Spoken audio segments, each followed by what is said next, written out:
Hi again, everybody, and a pleasant good afternoon to you. We're coming to you live from Center Ice Arena in Traverse City, Michigan for the annual Red-White game, along with Ken Daniels, the television voice of the Detroit Red Wings, Daniela Bruce on Ken Cal, radio voice of the Wings, and we had the prospect games last weekend, Ken, and now training camp ends with today's Red-White game. It's always a fun game here in front of a big crowd.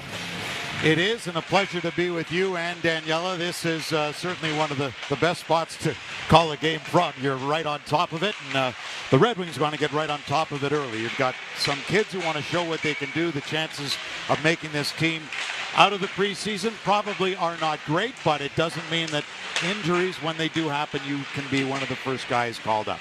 Well, the Red Wings are hoping for a lot of depth this year, and we'll see some of those young players that could end up as a Red Wing throughout the course of the season. But let's talk about some of the new faces that the Red Wings picked up in the offseason through free agency. And the first one that comes to mind is Vladimir Tarasenko, who won the Stanley Cup with the Florida Panthers. He should provide a lot of offense for the Red Wings. A two-time Cup winner, and they've spoken so highly of him wherever he's been. Patrick Kane convinced him to come to Detroit. He did not play on a line with Patrick Kane but in New York, but will this season, although they won't this afternoon. Both are left shots, but natural right wingers. And you know what? For Vlad Tarasenko, his first PlayStation, when he was playing PlayStation, he was a Red Wing. Really? Yeah, so he's all ready to go. See, he's from a kid. He's all set to go. Well, the Red Wings used 3 goaltenders last year, and it looks like that could be the scenario again this season. And the Red Wings did pick up a couple of goaltenders in free agency. One, Jack Campbell, but the other, Cam Talbot. And he's expected to be up with the club this year and hopefully provide some great goalkeeping for Detroit. Yeah, and they, with Billy Husso's injury, and still they're going to likely carry 3 goaltenders to start. At least that's the word. And Cam Talbot, his family, his wife grew up in the Detroit area, so this was a perfect situation for him, and being from Southern Ontario, he's close to 500 games played. And if you look at his numbers too, although it's not on there, a .913 career save percentage, and only in Ottawa the last 5 seasons his save percentage has dropped below .911.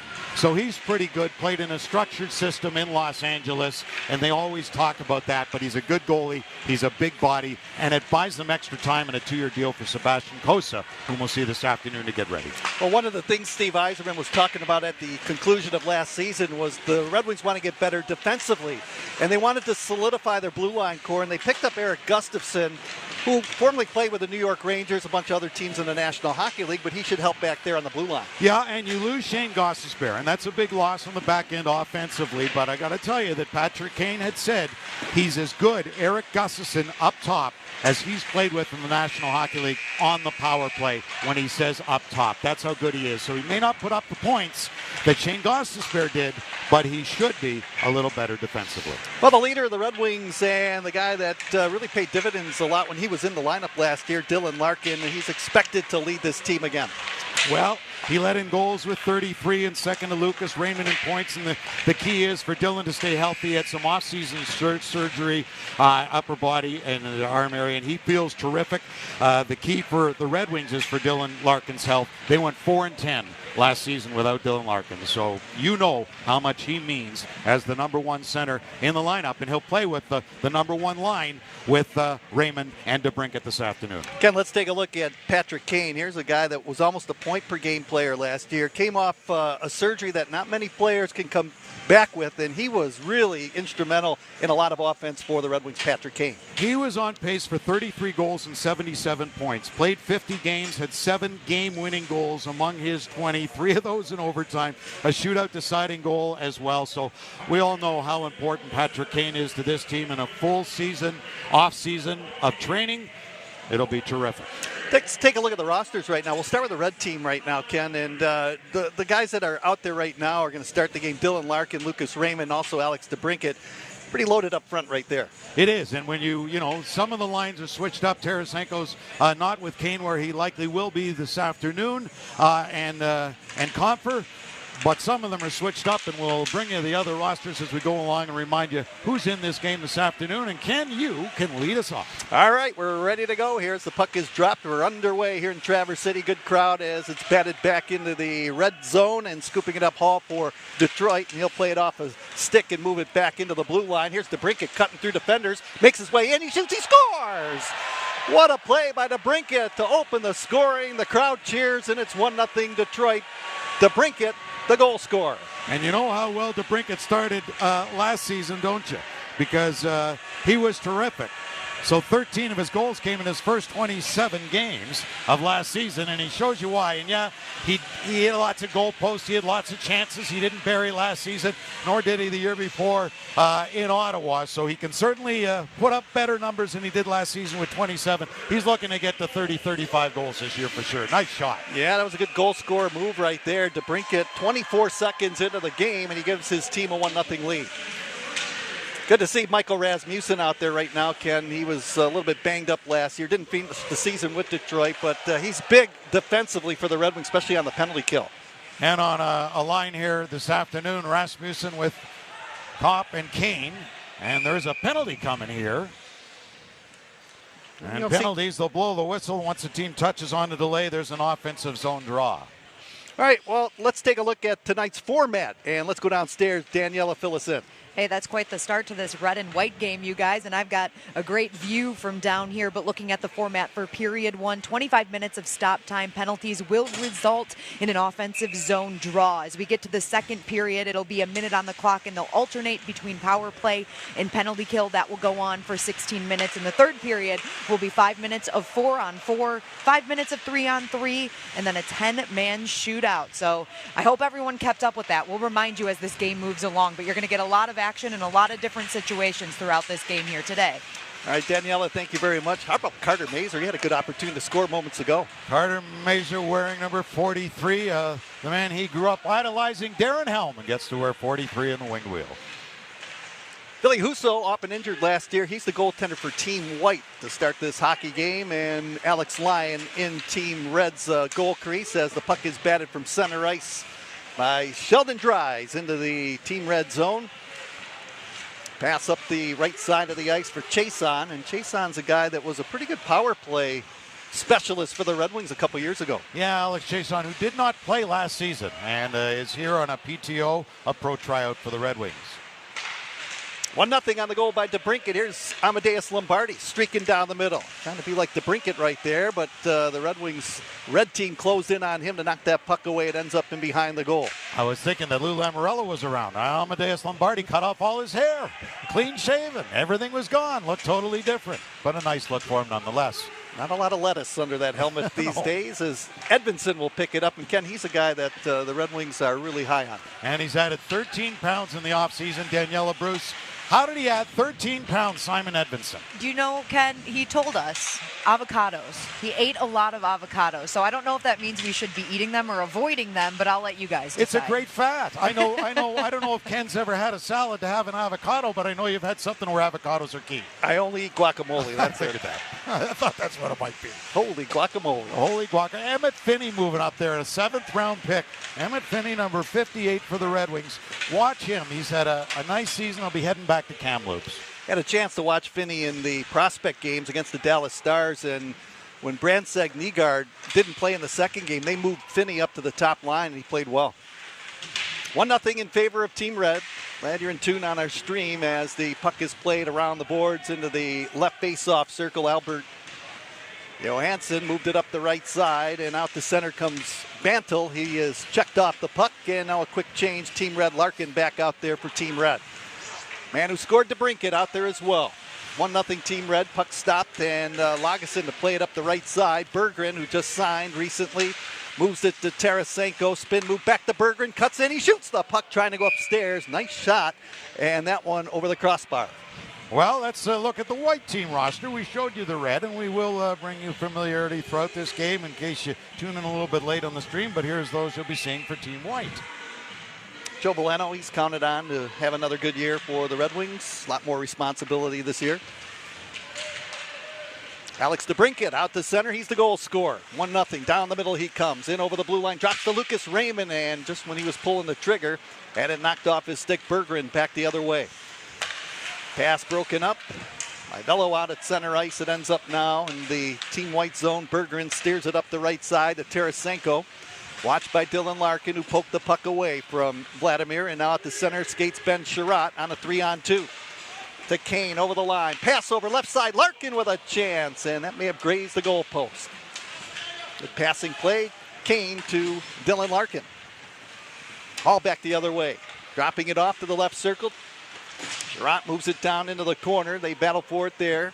Erickson tied up. Kopp trying to steal the puck. Comes back in the line of Sherratt. Did you see that nice takeaway there in defensive zone by Tyler Mott, number 14? And he's going to be counted on in that role. Tyler Mott, good penalty killer, good two-way player, smart player. So is Kane, who brings it in. Kane circles the team white goal, moves into the corner. Petrie tied him up. Now it comes back over to the top of the left circle. Fisher to slam it out to Mott at center ice, and he'll play it in over the blue line to Joe Veleno. That was close to being offside.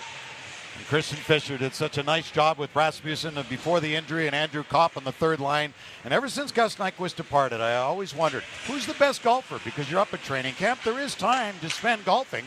And I asked a lot of the guys, I said, who's the best golfer on this team? They said Christian Fisher. So there you go. Just in case you ever get into a game with him, make sure you get lots of strokes, Kenny. How's your game, by the way? Improving. It'll never be great, but it's certainly better. Marco Kasper out there, and he had a pretty good season with Grand Rapids last year. Trying to improve each and every year, Marco Kasper. And you see Kasper, and he just looks to be more filled out. And he played that one game with the Red Wings when he blew out his knee, playing the one game at Scotiabank Arena in Toronto when he got hit and actually finished the game that night. But Kasper likely starting in Grand Rapids, but there is, the opportunity. Perhaps, depending, you got 8 defensemen, all but Edmondson needing waivers, as that's tipped in front of the goal and a save made. So all but 1 defenseman needing waivers. If you got 12 forwards, 8 defensemen, you're carrying 3 goaltenders. That's 23 by my math. So something would have to give for the Red Wings to carry a 13th forward. And what we may see lots of this season, Ken, when you've got 8 defensemen, if you're carrying that, you may see a lot of 11 and 7, meaning 11 forwards and 7D in a lineup. Today's coverage is presented by Mortgage Matchup. Powered by UWM. Get your mortgage matchup now at UWM.com. 1-0 to Brinkett with the goal. 24 seconds into the game. Normally these red-white games tend to be low scoring. That's what they tend to be, and we've got an early goal as the puck comes out over the line. Here's Snively, 2-on-1. Former Capital got it across, a one-time shot. Beautiful save by Lyon right there. Yeah, Snively's a dependable guy. He didn't play a whole lot in Washington, but signing here in Detroit, and again, lots of depth in Grand Rapids between he and Dries and who knows. And again, another guy we're seeing, number 24 out there, and a guy like Austin Watson, 24 in white. It's a good number for Austin Watson, wearing number 24. Tough guy. It's an element that the Red Wings don't have, but again, it depends. Will there be a 13th forward? And he's on a PTO, so he'd love to get a contract from the Red Wings. Result number 24 was Bob Probert. Patrolled the wing for the Red Wings for many years. And Chelios carried on those digits as well. And he's from Ypsilanti. He's born in Ann Arbor, but grew up in Ypsilanti, did Austin Watson. 17:55 to go here in the opening period. 1-0 Team Red. Seeger up the right side. Turning the page. Got it over the line. Amadeus Zombardi pulls it back. Here's a shot by Petrie, and that one off a skate and wide of the goal. Big Elmer Soderblom out there, number 85. And watch his hands. He's got the puck now. He's just got terrific hands. If only he had that mean streak, right? At some point, if he just wants to tear guys away and just get a little meaner, boy, could he be dangerous. You get a big body like that going to the front of the net and a power move. It's hard to stop a guy like that. Nice hands in tight. DeBrincat in over the blue line. Working in on Finney, moves into the corner, quick pivot, falls down, loses an edge. Finney scoops it up for Team White, bats it ahead to Berggren out at center, hangs onto the puck. Berggren's had a really good year for the Griffins last year, and the Red Wings counting on him for his offense this year, and getting a little bit better defensively as well. As the puck comes back in over the blue line, Dylan Larkin trying to send it out in front on the backhand. Lane was shut down by Albert Johansson, the defender. And the main thing for Berggren is just earning the coach's trust. He watched a lot of video, defensive zone play, and how, hard on it that Sidney Crosby is. And watched a lot of video of Sidney Crosby, too. Never a bad guy to watch. Larkin to Raymond with a shot, and that one off the post. The man who just signed a big contract for Detroit, trying to give Team Red a 2-0 lead, and Raymond hit the goalpost. So I guess you don't have to worry about the chemistry between Larkin and Raymond. That was solidified last season, I would think. How about Raymond last year? When Larkin went down, he actually took the team on his back, Lucas Raymond. Oh, that he did. And that 4-point game against Pittsburgh in game 69. The Red Wings wound up losing in overtime, but his second career hat trick that night finished the season, the final 18 games, with 14 goals and 21 points. That's just part of the reason why he'll be here for the next 8 years. Dowlick got a turnover. Here's Kopp moving in. Good stick work right there. The puck knocked that puck away as the goaltender Husso is looking on. We certainly hope Husso will be healthy this season. Injuries plagued him last year. He only played 8 minutes and 48 seconds after December the 20th. And that's where they got worn down a little bit. So you certainly hope Billy Husso can be healthy and have a good start to this season. Good up and down action. 1-0 Team Red. DeBrincat scoring 24 seconds in. Here's Joe Veleno speeding over the blue line. To Misto, trying to knock that puck away. Mott will pick it up in the corner, steer it off to the side of the Team Red goal. Comes back into the high slot. Cross Hannes didn't clear it out. Good play by Edvinsson to hold it in. Now to Joe Veleno. Veleno down low, centers it out in front. Mott looking for the loose puck, but it skips into the corner. I like seeing Mott in that slot area right there and right out in front of the goal. And he's one of those guys that'll score those dirty goals, they like to say, right out in front. He played at the University of Michigan with Kyle Connor, JT Compher, the CCM line. And Larkin and Kopp there as well. There's Mott digging for it again as Team Red gets it ahead. Michael Brandsegg-Nygaard is out there. He played in one of the prospect games last weekend. And again, that's the decision where he'll play. Will he be in Sweden? Will he be in Grand Rapids? That remains to be seen. Lagesson into the corner now. Turning with it there, Snively. Played it back on the blue line. Rafferty down low. Shot taken right side. And that one knocked away by the goaltender, Lyon. Brandsegg-Nygaard to Danielson up across the line. Keep an eye on Danielson. He continues to prove each and every year. And he had a really good junior year last season. Oh, after the trade, he was just outstanding. Absolutely. They love Nate Danielson. And what he can do in terrific speed and so smart, both ends of the ice. He's a guy you're going to watch through the preseason games, and he's going to have lots of time to prove himself. Remember last preseason, he went back to junior. But could he have played for the Red Wings? Yeah, the way he played in the preseason. But again, some can start great, and then you hit that wall. As a former general manager, this team used to say all the time, it's a men's league, and it takes time to adapt. You look at Danielson in 5 games played in the preseason last year, the preseason games. He had 4 points, 2 goals, and 2 assists. Oh, he's got a terrific shot, the 9th overall pick. The 6th center taken in the top 10. 6 centers taken in the top 10 that year in that draft, the most in 2017. And Danielson, one of those, but likely if he does come up to Detroit, could be playing some wing before he becomes a solid center in the NHL. Doug Elmer bringing it out to center ice. He'll steer it up across the blue line. Slowed up there. Seager on the ice for Team White right now. Finney chipping it over the blue line. Gustafsson plays it around the end boards to Olli Mata. And Mata was a good defenseman last year. Pretty steady on the blue line. Had some pretty good plus-minus numbers. Lucas Raymond out on the ice for Team Red. Snaps it across. Gustafsson to Larkin. Has an opening. Moves in. Tried to feed it out in front. Broken up by Simon Edvinsson. Edvinsson out to center, flips it over the line. Here is Petrie moving in from his defensive spot. Centers it out in front. Seager with an opportunity, and that may have hit the outside of the goalpost. Lucas Raymond, yeah, who arrived after signing that contract, was exhausted the first couple of days, but just yesterday saying now he's starting to feel into training camp mode. And Moritz Seider, who's not here, will join the team, likely practice on Tuesday back at Little Caesars Arena. As Moritz Seider did not make the trip up here to Traverse City, really no need to. Let's bring in Daniela Bruce right now, and you talked a little bit, Daniela, with Lucas Raymond, didn't you? Yeah, and he talked to me a little bit about what Ken just mentioned, that it was exhausting to get here in time to make it to Traverse City, but now he's starting to feel a little bit better. Newsy joked with me about the fact that Lucas might have learned a lesson there in signing a couple days too early, right? Should have pushed it back to meet the team in Detroit like Mo did. But he said also, Newsy said, that it's a fine line there. You have to be, as a coach, just know where to push him and where not to push him, and they've done that throughout camp with Lucas Raymond. Yeah, and he's been skating in Mannheim with Dallas Aikens, former National Hockey League coach, so they've been working out over there. And Lucas Raymond, who led the Red Wings in points last season with 72 career-high numbers, those 72 points were 12th among NHL left wingers. And those numbers, the way Lucas is going, should even get better. Well, a man who is not here is a man who is a little bit deeper in the pockets right now, and that is Mo Sider. And it's really good to have these players signed, Ken, because these are guys that you want in camp, and you really don't want any distractions at all.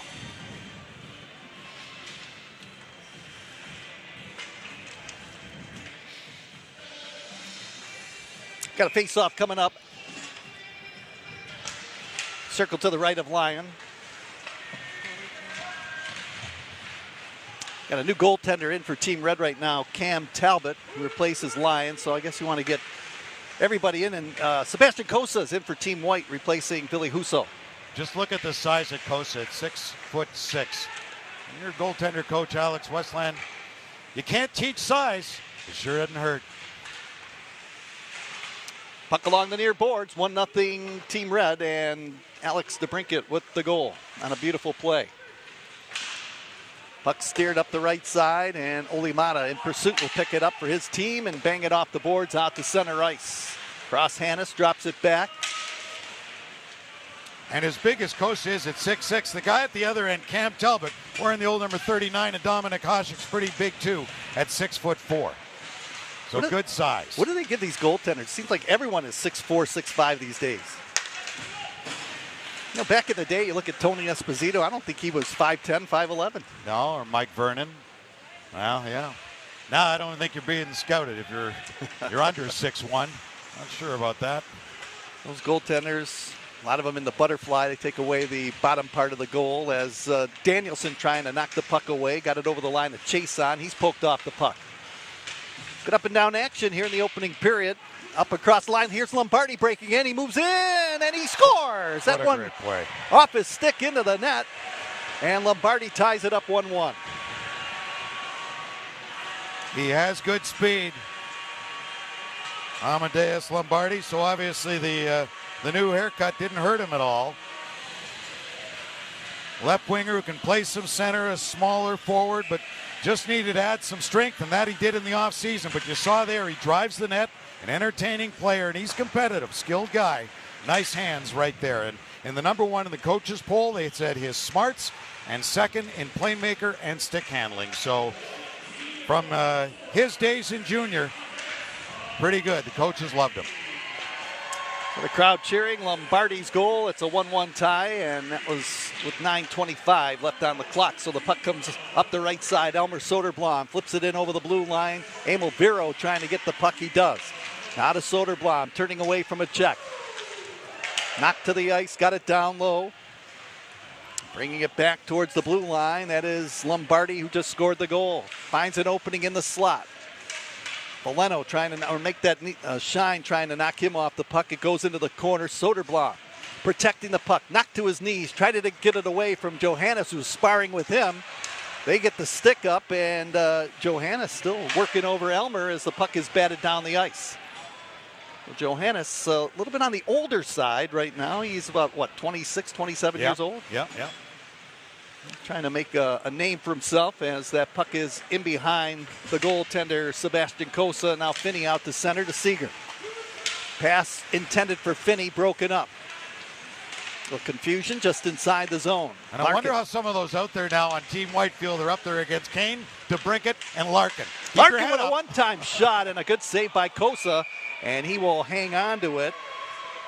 And he's one of those goaltenders that the Red Wings are hoping in the next couple of years he'll be the Red Wing goaltender of the future. Let's take a look at the goal, Ken.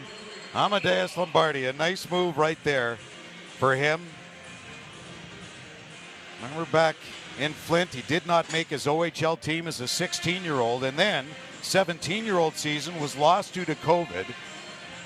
Went to the Ontario Hockey League at 18 years old. So there wasn't a whole lot of viewing, and with the COVID situation and everything else for Amadeus Lombardi, so still high hopes for him. Well, we just saw Hunter Johannes sparring with Edmondson. As Rasmussen took a shot off a skate. Let's check in with Daniela Bruce. What can you tell us about Hunter Johannes, Daniela? Well, Hunter Johannes, if you think back to development camp back in July, we watched that 3-on-3 tournament, Ken, and he was a man amongst boys out there, and he's a little bit older at 26 years old, but he's making a push to be heavily involved in this Red Wings team, at least in Grand Rapids. He was exciting to watch, and I know you thought he had a really good prospect tournament as well. Yeah, as the tournament went along, he seemed to get stronger and stronger as a tip out in front just changed direction as Tarasenko cut to the front of the Team Red goal. Another nice feed by Berggren, who's hustling back on the check here against Raymond. Took a while to get their deal signed, but did, and Jonathan Berggren getting a one-year deal and just looks for opportunity. Obviously out of the waiver option, said he played one more game last season, would have needed that, did not play the 13th game most of the year in Grand Rapids. Johnny Burgers, they like to call him, as Veleno chips that puck up over the blue line. Brandon Nygaard in red, number 28 out there. As you stream and watch here, out there with Marco Kasper is wearing number 92 in red. He's a hard-working guy, Marco Kasper. A very smart player. Game tied 1-1. Puck bounces out to the Team White blue line. It ends up in the corner. Viro to pick it up. Backhanded around the boards, right side. Didier trying to get it out. Second effort, Joe Veleno checked off the puck. And you talk of Marco Kasper, when he was drafted by Steve Yzerman at the draft, Steve said he felt his skill was underrated. Sound fundamentally player, drives the net. We've seen that from Kasper, and the more he gets comfortable, the more skill we'll see from number 92 in red here this afternoon from Innsbruck, Austria. He made his NHL debut in Toronto against the Maple Leafs. Actually played a pretty solid game, but got hurt. He blocked the shot, and I believe it was a knee injury. A puck caught him in the knee, and he was out for a while. Yep. Actually, it was he went into the boards, went into the boards with Wayne Simmons, and played the rest of the game, which is amazing in itself, and then winds up with a broken kneecap. Here's Lagesson getting the shot away, and that's kicked away by the goaltender Talbot as the puck rolls around the boards and behind the goal. Snively will chip it up the near boards. Goes after the puck himself to keep it alive, rolls it down low. Puck comes back to Albert Johansson. He's been around for a while playing in Grand Rapids.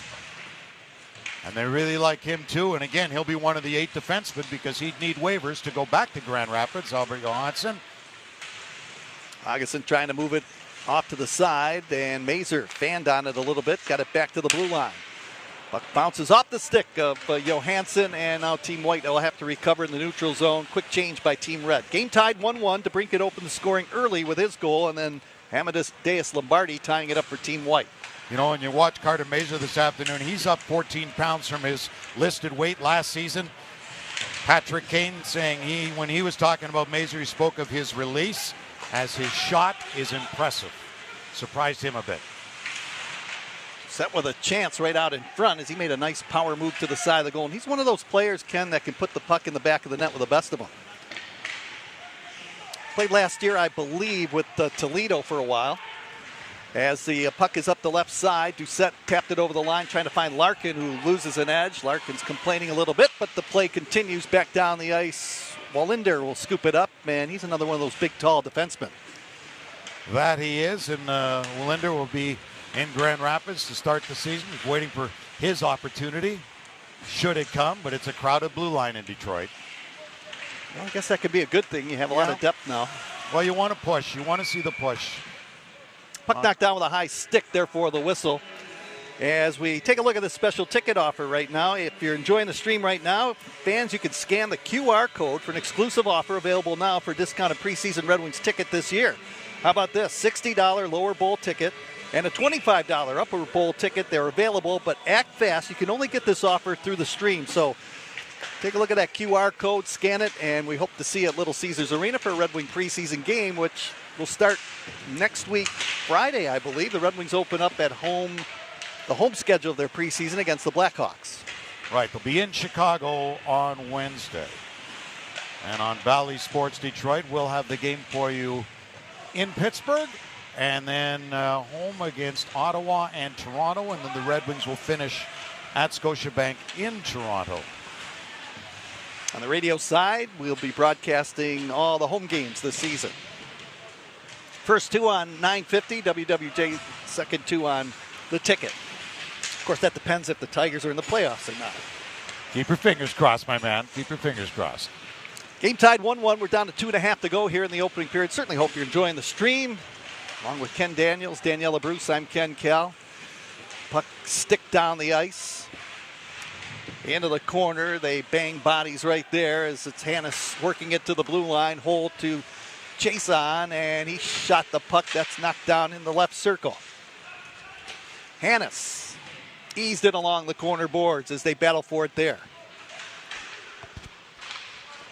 Pass over on the right wing. Berggren to tap it down low, and now Team White will settle it down. Albert Johansson brings it ahead, flips it out to Berggren.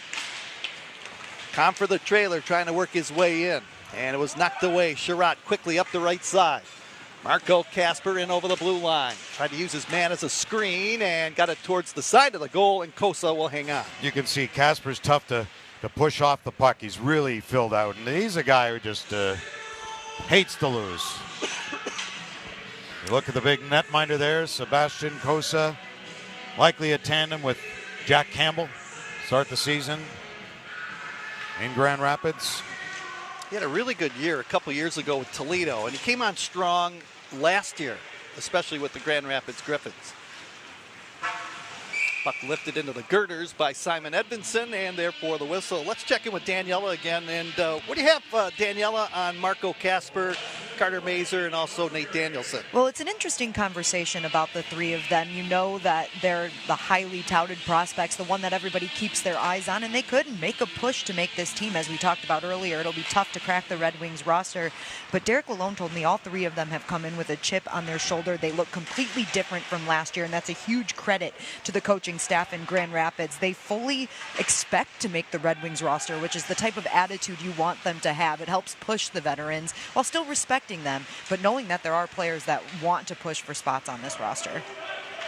I just look at all the depth the Red Wings are getting now, and you need that during the course of a regular season. There's so many injuries, and if you have the depth in the minor league system, it's only going to help your team. Game tied 1-1. Chason deflects it in behind the goal. Kosa, big, strong netminder, steers it up the wing. And into the corner, Danielson with 0.2 seconds to go. We've got the horn, and the first period ends in a 1-1 tie. Good up and down action there in the opening period. Hand to end, some good goaltending, some good opportunities.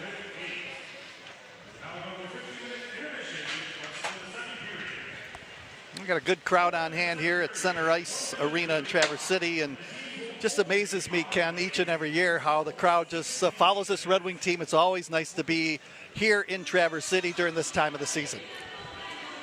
And we're also, when it comes up to period number 2, they're going to be alternating power play and penalty killing for a total of 16 minutes. So we're going to see some of that too. As much as it's great to see the players in this game, you're also going to work on some special teams for the coaches too, and a big part of that.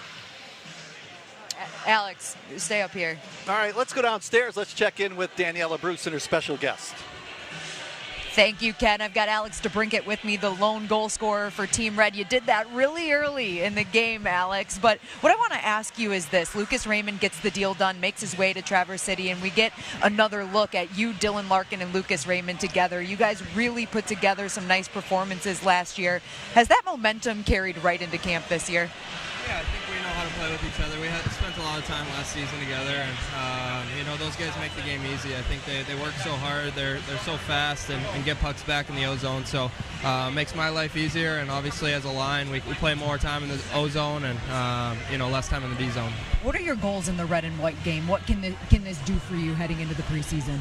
Yeah, I think just feel the puck a little bit. Feel out your line mates, and try to get through there, work hard, and just get back to game speed. I think it's tough to, when you haven't played a game in a long time to get back to that, and it's a good test. Last one for you. Has Lucas Raymond bought you guys a dinner yet after that one? He actually paid last night, but we'll probably get one more out of him before the season's over. So. I love that. You better get a couple after that deal. Thanks, Alex. Yeah, thanks. All right, Daniela, thank you very much for joining us now for a special intermission conversation during the Red Wings Red-White game presented by Mortgage Matchup. Is Dan Cleary, the Director of Player Development, and pretty good pace, Dan, to open up this Red-White game. Yeah, I thought the pace was great. Guys were moving. It was competitive. They were physical. I thought it was great. It was good to see. Good to see some of the young guys look good out here. I thought some of the older guys looked good too. I want to know every time you see a number 11 out there, what do you think? Yeah, it's good. Well, Tarasenko's is a hell of a player, so I'm sure he'll wear it well. Keenan Draper was supposed to. He had it for Dev Camp, but he had to give it up. So it was quick for Keenan, but we'll take Tarasenko. But Tarasenko's bigger body than people think, and he's a heavier body. What is the expectation of a guy like Tarasenko, who's been a consistent goal scorer, maybe fallen off to around 20 now? But what is the expectation for him? Well, he seems. You're right. He is a big kid. He's thick. He's heavy. Obviously, we're looking for him to, produce goals for us that we kind of lost with a few guys. He'd be a guy to come in. We'll be counting on for offense, and also his pedigree of winning. He's got a couple. He's certainly been around, to help some of our younger players, just maybe to lean on that experience. So, never have too much championship experience. Dan, you look at Nate Danielson, and here's a guy that you've seen already for a couple of years in the development camps and obviously here in the red-white game. How have you seen him develop, especially after having some pretty good preseason games last year? Yeah, Nate's been great ever since we drafted him. You can just tell his demeanor and his attitude and his professionalism. He's very mature for his age. Takes the game very seriously. He had a great preseason last year, as you guys just alluded to. I think Nate's going to come in and be. I don't know. I mean, obviously, I could sense maybe a start in Grand Rapids, but he's a guy that's going to be a Red Wing sooner than later. Yeah, when you're a young player and you're looking at this team, and as the numbers add up, you got 3 goaltenders, you got 8 defensemen, all but 1 leaving waivers and 12 forwards. It doesn't leave a lot of room for that 13th forward, but injuries happen. So how does the management staff as a group tell these kids you're going to get your chance? Is there disappointment if they don't out of camp, or they just realize it is what it is? I think there's a mixture of both. All these kids are certainly aware of numbers and money and cap situations, much more aware than maybe we were back in the day. But I don't think so. I think I hope disappointment, but maybe some realization that hey, it's not easy to play in the NHL. You're certainly going to have to go down and earn it and play well. And with the kids we have, with Danielson, with Marco, with Mazur, Elmer. A couple of the young defensemen we have, they know that it just takes some time, and there's nothing wrong with going down. It's a tough league. These kids need to realize how good the American League is, and some of them realized it real fast last year. And a player that knows all about the American League, but will play in Detroit this year is Simon Edvinsson. And here's a guy that really kind of paid his dues, right? He came in there and he did what he had to do in Grand Rapids, played in all different situations. What do you see from him going into the season? What will be his challenges as a youngster playing now in the National Hockey League? Well, we don't have a defenseman like Simon, that's for certain. With his size and his ability to skate and move and close gaps, he just does it so effortlessly. His ability to close a 15, 20-foot gap through the neutral zone, the way he can surf and skate, it's just God granted him with his size and skating ability. So for him, the adjustment, he certainly did. He came to Grand Rapids and he played in all situations, and I think he just got better and better. I think for Simon's going to be, up in that consistency and making sure that's there every game with the intensity that's needed for the NHL level. And Michael Brandsegard, it's wonderful to have him here, yes. Not in Sweden. I guess there's still a decision where he's going to be, and maybe you don't know yet, but how great is it for him to see him here in the preseason? Yeah, it's great to have Nye here. Obviously, he's I don't know if you've met him. I'm sure you've met him, but he's a strong kid. You can see he's got a real base. So he's got that already that a lot of the young kids don't have at that age. So he's got the strength, and he's got good poise and hockey sense. So we're gonna see him play, see what happens. But that decision, something like that will be made a little bit later. Dan, you experienced the Traverse City experience when you were a player. And you enjoyed it. I'm sure you did with all the rest of the guys. Probably different today than it was then. Yeah. However. Yeah. But how is it for the young guys? I mean, we noticed a lot of the players out after practice yesterday and just bonding together. It's a good experience for them being here, isn't it? Traverse City's amazing. Just the ability to get away, the camaraderie that's built, the team chemistry, I think it's really important. Obviously I came here for a lot of years and I've enjoyed every time I was here. I enjoyed even more now, but it's certainly great to be here. Traverse City is an incredible location, incredible destination. you know, we got the 2 rings here. It's a great setup. As you can see today, it's standing room only out here to watch this red and white game, which is great. With the support that we get from the volunteers and everyone that's around, I hope we never leave. There is something to be said about the bonding too, isn't there? Oh, you got that right. I think it's so important, you know, that early season bonding, you know, in the club. Larks and those guys came up early, and you know they played some golf. You know, got to hang out with each other, and you know we mess around, play golf after, and you know the last 2-3 days we've seen 16 wings out together playing, and the young guys go play. So it's important. It's important. I don't even know what a camp would feel like at home, because as you guys know, you know when you have kids and families, it's you do your work at the rink, then you got to get home. But here, you know, you get to hang out more. You know, you get to know the new teammates. We got some new faces here. So we'll see. Last year, the Red Wings just didn't get into the playoffs. They had 91 points, same with the Washington Capitals, and we were all hoping the Red Wings could make it in. Going into this season, what will be the biggest challenge for this Red Wing team, in your opinion, Dan? Well, the challenge is going to be we just got to, everybody, I think, collectively just needs to get a little bit better. Everybody gets a little bit better. I think our goaltending is better. I think our lineup is better. And with the addition of Simon for a full year is really going to help. Obviously, with having Mo into the fold is great as well. As super important to have him and Ray back on the contract. So I think our team is at this point right now we're a better team. But at the end of the day, I really felt that. I'm sure you guys were watching, but the intensity has really picked up since day one of camp. These guys. They look really determined and focused to have a good start. We've had a good start the last couple of years. We just need to finish it right. And there could be, if there's still 8 defensemen to start, you could see some games where 11 and 7. I mean, it's not that you were a defenseman in your career, but to find the playing time for the defenseman is difficult, isn't it?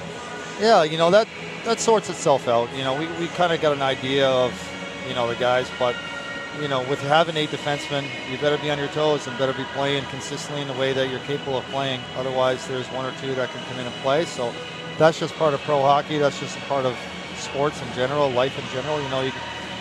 We got a good group of D. So I'm excited to watch our team play. Well, Dan, thanks a lot for stopping by and joining us, and all the best to you. You're doing a great job with the younger players, and we're all looking forward to the start of the preseason coming up on Wednesday in Chicago. Pleasure to be with you two. Great guys. Thank you, Dan. Appreciate it. Thank you. Take it easy. Well, today's coverage is presented by Mortgage Matchup, powered by UWM. Get your mortgage matchup now at UWM.com. We're in the first intermission. 1-1 is the score. DeBrincat scoring for Team Red early. Lombardi tying it up for Team White. We'll be back with more live coverage of the annual Red-White game in Traverse City, Michigan, presented by Mortgage Matchup in a moment.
Ken Daniels with you. Daniela, let's get to the format right now for what's happening right now on the ice. Yes, second period will be 1 minute on the clock, alternating power play and penalty kill. We'll get 16 total minutes of this. So some look at special teams here in the second period. And again, you'll watch number 56 here up top.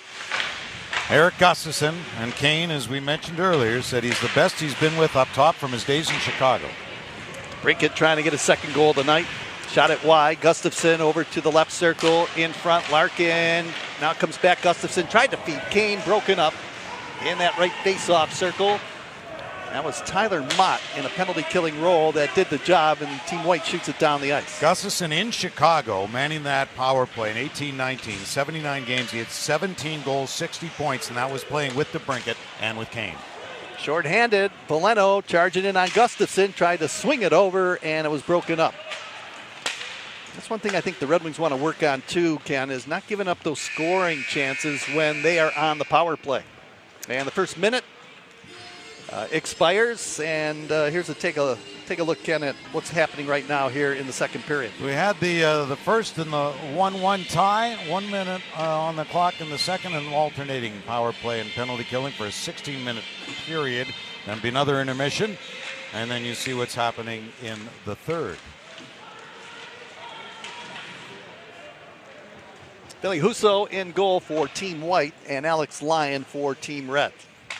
Red on the power play again. They come onto their own zone. Here's Nate Danielson. Dan Cleary talking about him in the intermission. Brings it over the line, moves into the right circle, broken up and cleared out of harm's way and down the ice. And as Dan had mentioned, Danielson is a very mature young man for a very young age. Here he comes again. Terrific skater. Out to center, feathers it over the line to Kopp. Into the corner goes to Danielson again. Kasper rifles it around the boards into the right corner. This is Chason, and he was quite a power play guy a couple years ago for Detroit. And again, did not play in the NHL last season, but here on a pro tryout. And if he doesn't get a contract here, I hope somebody else notices in the preseason. Cross ice feeds to Amisto with a screen shot. That's blocked right out in front of Billy Husso, and there goes the horn. And still no scoring on the power play. Penalty killers doing the job. And Red Wing power play that was so good last season. Top 10 in the National Hockey League. Yeah, I believe they were 9th overall in the NHL. Yep. All right, Larkin, Raymond, and Kane out there on the power play. Got Gustafson. Kane with a shot, and that's gloved away by Billy Husso. Kane holds it at the right point. Worked it back in the line to Gustafson. Left side to Brinkett with a one-timer, and Husso made the save. Rebound, skips into the corner. Edvinsson in a penalty-killing role with Mott. Kane on the loose puck right circle. Looking for a feed, moves it across, and now to Brinkett. Handles it for Team Red. And Mott's going to be a key guy on the penalty killing this season for Detroit out there along with Compher. Here's Kane feathering it in front, broken up by Mott. Strides back out towards center ice, lugging the puck, and now crosses the red line and dumps it down the ice with just 20 seconds to go in that Team Red power play. Tyler Mott's been well traveled. Red Wings' 7th organization, the 5th the past 4 seasons, now in his 9th NHL season. Play whistle down offside over the blue line, and we mentioned the penalty kill. Michael Rasmussen is a big-time penalty killer right now. Seemed to have found his role with this Red Wing team. He can also score some goals and is dangerous out in front of the net, but his bread and butter lately seemed to be that effective penalty killer. And his season ended April 1st against Tampa Bay, shoulder injury. Previous season versus Tampa Bay, the broken kneecap. And you notice, unlike earlier in his young career, how much the Red Wings missed Michael Rasmussen when he was not available. A big body's really come into his own. You're not going to get the big numbers out of him, but boy, he's a responsible player. I believe this will be the last power play opportunity for Team Red. And now you've got Rasmussen, Kasper, Brandsteg, Nygaard out there, Tuomisto and Danielson out on the power play. Tuomisto to the left circle, Danielson with a shot block. And Lombardi, who scored in that first period, just delivers it the length of the ice. So far, Ken, the penalty killers have done the job here as Kasper brings it in over the line to Nate Danielson. Pass across, nobody off that left goal post to bang it home. I love to watch Kasper, the way he can drive the net. Fearless and Danielson out there. Casper misfires on a shot from the right circle. Centering out in front. Rasmussen covered. Back on the line. Tuomisto fanned on it. Now a foot race for the puck, and Tuomisto will pick it up. Dries in a penalty killing role. Heads over to the Team White bench. 16 seconds to go in the Red power play, and it's still a 1-1 tie. Puck is batted down low. Albert Johansson flips a backhand up the right wing wall. This one travels down the ice. Team Red has to hurry here. 5 seconds to go. Long stretch pass off the stick of Rasmussen. Down the ice. Rafferty in pursuit. And again, the penalty killers do the job. Let's check in with Daniela Bruce right now. And boy, some good effective penalty killing, Daniela, by Team White. That's right, it was. And you see a lot of this red and white game as the opportunity to get in all the different situations. As we sit and watch practice all week, they're intense and the intensity has been there, but to see some of it come to fruition in this red and white game is what we're all looking for, right? Who's succeeding in different positions, who's in shape, who's not, but everybody seems to be looking pretty good right now. And the Red Wings will play 8 preseason games, so they've got lots of time. I like this because normally in red-white games, there's no penalties called. And there was one called in the first period, but this gives the power play and the penalty killers an opportunity to kind of get some experience right now here in this red-white game. Now, Joe Veleno is out there with Jonathan Berggren and also Tarasenko as Edvinsson picks it up. Team White on the power play, Team Red defending. Sherratt dumped it up the boards in a penalty killing roll. Tarasenko to Edvinsson, not a Berggren. Moving in, shoots the puck, trying to go upstairs, and that's off the stick of the goaltender, Alex Lyon, and out of play. And Jonathan Berggren, who had that last shot, is a lot leaner. Lots of work this summer. On a third season for him. And again, just the 12 games of the Red Wings last season. Put up good numbers in Grand Rapids, 24 goals and 56 points in 53 games for number 48. Yeah, heck of a year in GR. Shot from the blue line over the top of the goal by Simon Edvinsson. Comfer rolls it around the boards. Tarasenko muscled it to Veleno. Now to Berggren, picking it up from Edvinsson, right circle. Tarasenko with a shot, and that's deflected out in front. Didn't see if that hit the goaltender Lyon, but it did not go in. The puck up the right side. Tarasenko to Veleno. Skates in over the blue line. Pulls up and Sherratt. Got it to Edvinsson. Pass across. Trying to redirect it home. Comfer laid it out to the middle of the blue line, but time will wind down, and Team Red effective on the penalty kill in their first try. Big body. Simon Edvinsson. Talked about him adding 13 pounds. Great skater, now in his second season. A 3-year entry-level contract. Yeah, Mo Seider not here today. Snively with a feed down low. Quick centering feed. It was intended for Soderblom, who was cruising in along the right side. Broken up and delivered by Team Red the length of the ice. You got some big, tall defensemen on the Red Wings. You got Edvinsson, Mo Seider. Seider big and strong as that puck now back across the blue line, intercepting Olli Mata, and he will flip it all the way down the ice off the stick of Jeff Petrie. Yeah, Danielson and Casper out there in a penalty killing role. Dries and Soderblom. Power play time now along with Carter Mazur, number 43.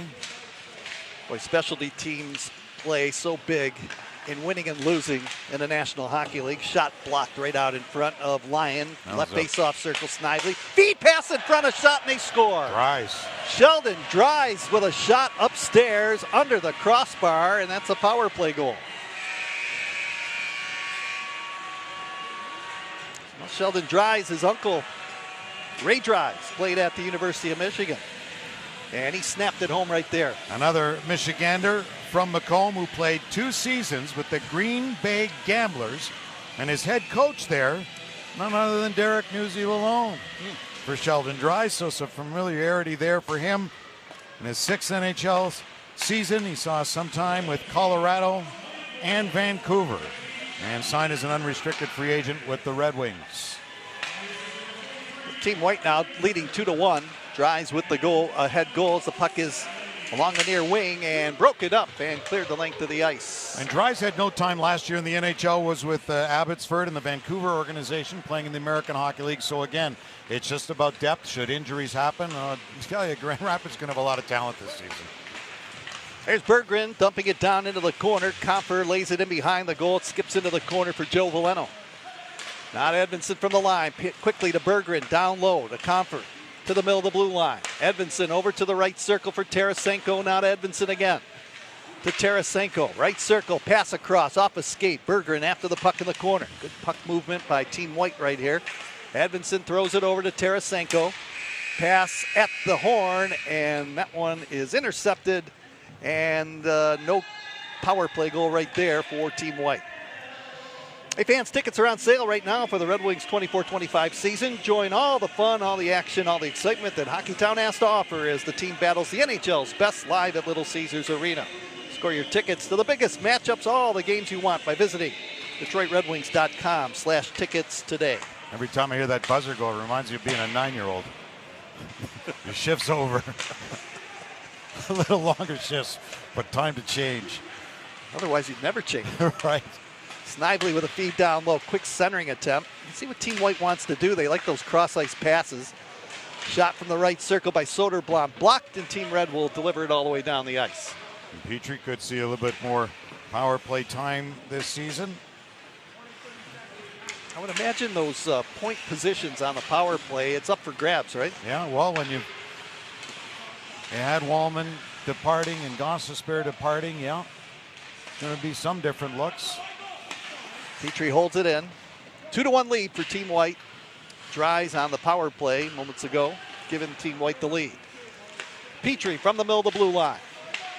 Over to the left circle, quick feed across. Soderblom shoots, save made right there as it's knocked away by Lyon, and there goes the horn, and that power play comes to an end. Let's check in with Daniela Bruce right now. And Daniela, what's the energy like over there on both benches here today? You know what, Ken, it's really dialed in, and for a game that is a scrimmage doesn't mean all that much. Everybody is really focused, and I think that just shows you what the season is going to be all about and what the rest of camp and preseason is going to be all about. And just a note for you as we toss it back up, goalies are switching now, so that means we are halfway through this 16-minute period. Talbot and Husso.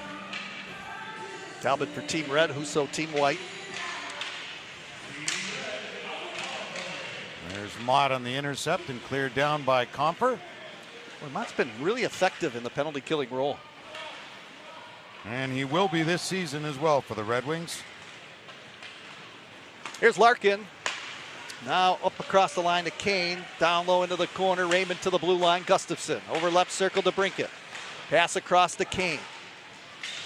Kane checked there by Mott, who played with Kane with Chicago and the New York Rangers. Edvinsson in a battle along the boards. Larkin trying to jam it out in front. Broken up and cleared all the way down the ice by Jeff Petrie. Team Red will start it up ice. Here's Kane again up the left wing on Joe Veleno. In over the blue line. Moved it away from an oncoming Albert Johansson. 8 seconds to go on the Team Red power play. DeBrincat from the high slot. Moves it over. Gets the return feed. Pass down low to Kane. Kane centers it out in front. And there goes the horn. And it comes to a conclusion. Strange to think about it. Patrick Kane, this is his first ever training camp not as a Blackhawk. Wow. Well, he got traded to New York, wouldn't have had one there, and missed training camp last year and didn't get in going with the Red Wings until December. So first time outside Chicago, or they had camp for Patrick Kane? Well, he scored some really big goals for the Red Wings, and the one that I can remember is that winner in overtime in Chicago. That was a fun afternoon on the Chris Chelios retirement jersey night. And he had warned Patrick not to steal his thunder. I think he did. Jumisto lifts it over on the right side. Broken up. Shorthanded Veleno. 2-on-1 over the blue line. Good play by Nate Danielson coming back to take him off the puck. And the thing about Danielson, he's like a tiger out there. He never gives up on the puck. Danielson feathers it ahead over the blue line to Marco Kasper. Off a stick and Dries, who has the go-ahead goal for Team White, delivers it down the ice. Dries out there with Austin Watson, who does most of his scoring in his career against Detroit. He's got 6 goals against the Red Wings. Pretty much a third of his career goals have come against Detroit, or 6 in 16 career games against the Red Wings. Like Tyler Johnson, he used to be a Red Wing killer. Vincent Trocheck, and there goes the horn. Yeah, some guys just have their number against certain teams. And should he sign with the Red Wings, Austin Watson, on a PTO? American Hockey League, I tell you, he's had 20 goals and 40 points when he was with Milwaukee in the American Hockey League, Nashville's organization. He's always a 20-goal scorer. It's a different game in the AHL than the NHL, but hoping to stick in the National Hockey League, if not here somewhere. Larkin, Kane, Raymond right back out there on the power play. Here's Gustafsson, fakes the shot. DeBrincat with a one-timer from the left circle, and Kosa made the save. Kosa, big goaltender. Covers a lot of ground. Gustafsson holds it in, sweeps it over. Kane, cross-ice feed one time, fanning on it to DeBrincat. Now a turnover. Mott read it beautifully, and here he comes, in all alone on a breakaway. Mott shorthanded, shoots, he scores! We were talking about him, effective penalty killer, and what a play by him, and he gives his team a 3-1 lead. He beat Talbot, low stick side. Did Tyler Mott? A shorthanded opportunity, and he made the most of it. Scored 6 goals with the Lightning last season. Just the read that he had to steal that puck and break down the ice and finish it. That's a beautiful play. All right, Larkin. Not a Kane up across the line. 17 seconds to go in the Team Red power play. Power play goal, shorthanded goal by Team White here in the second period has given them the 3-1 lead. Larkin in the corner, bounced it around the boards. Now Kane cuts to the side of the goal, tried to go upstairs. It's sent right through the goal mouth, and there goes the horn, and the good scoring opportunity for Team Red there, but again, they could not put it in. And a wide edge in shots at 12-3. Well, opening night is just a couple of weeks away, and you can kick off the 2024-25 Red Wings season with not one, not two, but 3 exciting nights. Hockey Town opening night will feature pregame parties, fan giveaways, red carpet walk, beer fest, live music, and so much more. The vibes in Detroit have never been higher. Visit DetroitRedWings.com/opening week and buy your tickets now. And Sidney Crosby had a 2-year extension at the same numbers he was in Nashville, made perhaps the biggest noise in the offseason. Marchessault and Stamkos both joining the Predators. It'll be weird seeing Tampa Bay this season without Stamkos. They're still loaded with talent, though, Kucherov and company. Oh, yeah. Well, Team Red want to get back into this one here. They trail by 2 now. They are on the power play for 20 seconds, and Tuomisto lost an edge, and here comes Dry shorthanded, looking for a second straight goal with a backhand, and a save made right there by Cam Talbot. Good stop. Mott went stick side. Dry said, no, I'm going to try glove side low. Did not go, and beaten by Talbot. Yeah, you don't want to give up those opportunities shorthanded when you're on the power play. Tuomisto over to the left circle, got it back, and the horn sounds. Let's take a look at that last shorthanded chance, and Dries tried to get his second of the afternoon. And just like Mott from center ice in. Went to his backhand from his forehand, a good pad save, reading it nicely, the goaltender Cam Talbot. Talbot with that terrific size. Wife grew up in the Detroit area, family here. He's from Caledon in Ontario, and it's a big reason why he wanted to come to Detroit. From 04 to 07, played with the Hamilton Red Wings. And junior hockey, and a career .913 save percentage for Talbot. Terrific numbers. Here's Raymond. Raymond on a breakaway in pursuit. Valeno, and a save made by Kosa. Raymond couldn't score shorthanded. Here's Comfort down the middle. Carries in over the blue line. Into the right circle on Sherratt. Fired one around the boards for Tarasenko. Tarasenko, left-handed shooting forward, moved it to Berggren, who will tap it to the right point, Edvinsson. To Tarasenko, quick puck movement, Edvinsson again. Right circle feed, Jonathan Berggren. And that'll be an interesting watch this season, too. Tarasenko, Kane, both lefties, natural righties. Good save there by Talbot. A good feed and a good shot by Berggren. Now Larkin comes back shorthanded, long shot, and that one sails over the crossbar. 10 seconds to go in the Team White power play. Team White leading 3-1. They bring it back. Edvinsson out to center ice, flips it over. Right side, Joe Valeno, and Kopp with a check on him along the boards. And the buzzer sounds. Team White doing the job, getting the shorthanded goal and also getting a power play opportunity as we are set for another Team White power play coming up. Circle to the left. That's where the faceoff will be on Cam Talbot. And you know, and the Red Wings have stressed they need to be better defensively. And a large part of that is goaltending, but what they've been working on, and they will through the preseason too, is just better at boxing out in front of the net. Quicker stops, quicker exits, and then you transition to offense. So they know they need to be a little bit meaner, a little bit tougher in front. That comes from strong defensemen. And at some point, with the width that those guys have, Seider and Edvinsson together, at some point this season may happen. But when Seider gets into camp, maybe it's Seider starting up front with Sherratt and maybe in Petrie and Edvinsson there and Mata and Gustafsson, and you got Hall. You got a lot of choices for the Red Wings to make. A lot of pieces to the puzzle. Yeah, for sure.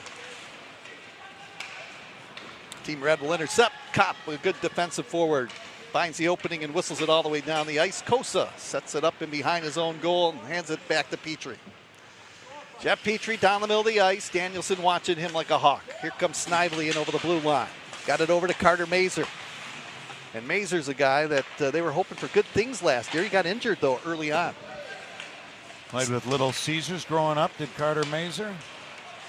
Pass in front. Soderblom couldn't handle it. Kasper on a 2-on-1 shorthanded with Danielson. Kasper to Danielson. Oh, if that is on the stick, he probably scores the goal. Saw the future there in a 2-on-1 in the present. Right there, Kasper and Danielson. Boy, that net was half wide open right there, and Danielson just would have had a tap-in goal if he would have got possession of the puck. No dice, though. Standing room only crowd here, and let's check in with Daniela Bruce. And Daniela, what are your thoughts so far about the power play and penalty kill?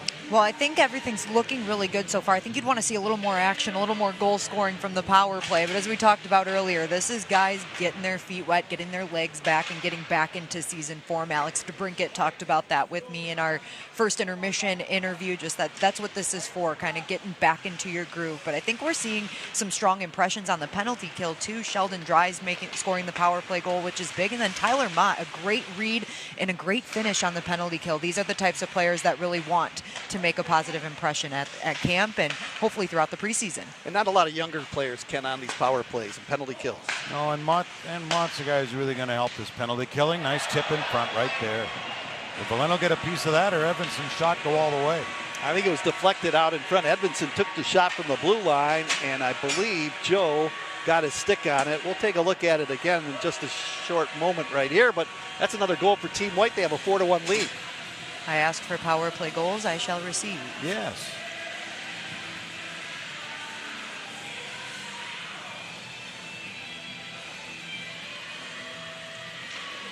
We will get back to that. Jonathan Berggren now with open ice, left circle. Boy, Team White is pouring it on right now. They've got that 4-1 lead. 15 seconds to go in this power play. Tarasenko hustles after the puck. Now to Joe Valeno, checked along the boards by William Wallinder. Berggren left circle, feed in front, parked off the right side, Joe Valeno, but he was covered at the last second. Berggren again, fired one short side, and that one wide of the target. We'll try to get another look at that one. They've given it to Edvinsson. They went off a defenseman's stick in front. We'll have to wait and see. Let's take a look at it, Ken, right here, as Edvinsson got it from the blue line. Still tough to tell. Get another look here, different angle, and again, tough to tell. Another power play opportunity for Team White. Here's Petrie throwing it over to the right face-off circle. Soderblom with a shot. It's loose out in front, and they score. Dries again. Dries with a second goal, popped it upstairs. Good for him. He's having quite the game. Uncle Ray will be happy, huh? Ray You Dries. said Ray was the first captain under Red Berenson? Yep. His Uncle Ray? 1984-85. Red came to Michigan and made Ray Dries, Sheldon Dries, his uncle, the captain. And he was the leader of that Michigan team that year. Older player at 30 years old, spent 4 seasons at Western Michigan after playing for Newsy, the Green Bay Gamblers. Actually, he's not a bad skater as he tries to bring that puck in over the blue line again. And he's wearing number 15. Your broadcast partner. Paul Woods. Woody's old number. You know, number 15 is the most used number in Detroit Red Wings history. Is that right? Yeah. Puck comes back to Petrie. Right circle feeds Soderblom. Behind the back, turnaround shot, and that almost got through Cam Talbot, but he made the save, and down the ice it goes. Dry's getting a piece of that in front again. Well, Team White here as Dries has a pair of goals in the second period. Mott and Edvinsson, and they now lead 5-1. So pretty interesting power play penalty kill that we've seen from both of these two teams here in the second period. And if you looked at the team lineups with the experience, it would be, you'd look at it and think it's a team red, but no, not that way.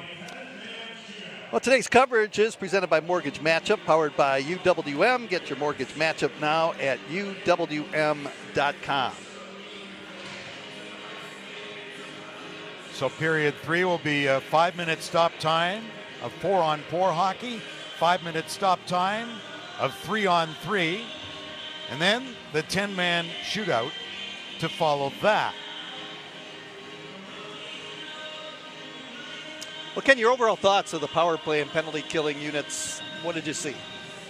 Well, they're just working on different machinations that probably not going to see necessarily, well, for some of it you will, but during the regular season. So it's really tough to gauge, but the guys are just trying to find their place. And again, there's not a lot of spots open on this team, and the young kids showing what they can, but the veteran guys saying, you know what, we're going to be in Grand Rapids. You want to set the standard in GR and have that veteran experience. And you're seeing guys like Snively, guys like Dries. We're not sure about Austin Watson, if there's a spot for a 13th forward here. So, you know, just trying to find their place. All right, it is a 5-1 lead for Team White. Let's go down to Daniela Bruce with our special guest. Thank you, guys. I've got Team White Sheldon Dries with me. Sheldon, an exciting camp for you as you get to join the Red Wings. You grew up in Macomb, Michigan, so this all had to be pretty exciting for you. How important is it for you to make a good impression during this camp? Yeah, it's very important. I mean, coming in with a new team, not really knowing what to expect, but all the guys welcomed me with open arms, and I couldn't be more excited to be here.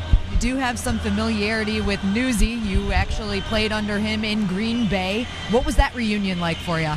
It was awesome. I mean, Newsy hasn't changed one bit since he coached me in Green Bay there.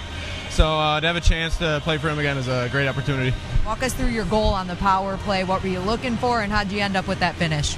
Yeah, Mazur and I were talking on the bench that the middle might be open there. So when I saw it kind of develop a little bit, Mazur threw it right in front, and had to try to put it in as hard as I could. We like the chemistry there. Thank you, Sheldon. We appreciate it. Yep, thank you. Back to you guys up in the booth. You see, now if he's with Carter Mazur in Grand Rapids already, you see, they're developing that chemistry. I'm not saying Mazur through the preseason can't push, but again, as we consistently say, when you're carrying 3 goalies and 8 defensemen, it becomes a numbers game. So it's tough for that forward position, but Red Wings, especially on the back end, the injuries didn't happen last season for the most part. So up front, you never know. They were fortunate, but the injuries usually happen more often than not. So you're just trying to find your place down the road. You know, what's interesting, too, is that's the game within the game, and players are always talking on the bench. And you heard Dries right there saying, like, you know, we may have an opening in the middle, and it's just amazing how fans watch the game, but sometimes it's the game within the game, and you're always discussing what you want to do, where the other team is most vulnerable, and obviously it paid off for Team White. Right, it worked out, and that's what camp's about in the preseason games, and the Red Wings will play 8 of those. Not every team plays 8. Some do, some don't, but lots of time to try to sort it out. Lots of action coming your way, too, fans, this coming week. The Red Wings open up their preseason in Chicago on Wednesday, come home for a couple of games against the Blackhawks on Friday, and then on Saturday, their opponent is the Pittsburgh Penguins, and it's going to be some really good hockey action coming up as we open up the season October 10th against Crosby and the Penguins as well. And that's an interesting story this year is how's Pittsburgh going to do? You know, they're running them back, a lot of veteran leadership. You're not in a full rebuild now, and Crosby's there, and you still extended Letang and Malkin, etc. So fun and a lot of folks in new places as we'll get through that through this season. Well, we've got some 3-on-3 hockey action coming up in the third period and some shootout action as well, and we'll get to that in just a few short moments. Again, we thank you for tuning in to our stream. We'll be back with more live coverage of the annual Red-White game in Traverse City, Michigan. Our score after 2 periods of play, it's Team White 5, Team Red 1. This stream is presented by Mortgage Matchup. Get your mortgage matchup now at uwm.com. We'll be back in just a few short moments with the 3rd period.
And again, we welcome you back to Traverse City, Michigan. Team White with a 5-1 lead. Third period action, and it's 4-on-4 hockey for 5 minutes. And then we're going to get some 3-on-3 and then a 10-man shootout. So, fresh sheet of ice. Here's Lucas Raymond busting down the right wing.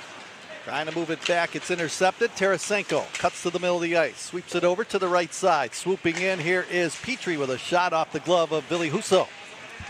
Now Comper the feed in front. Tarasenko wide open net, and a big save by Lyon as he robbed Tarasenko from right out in front of the goal.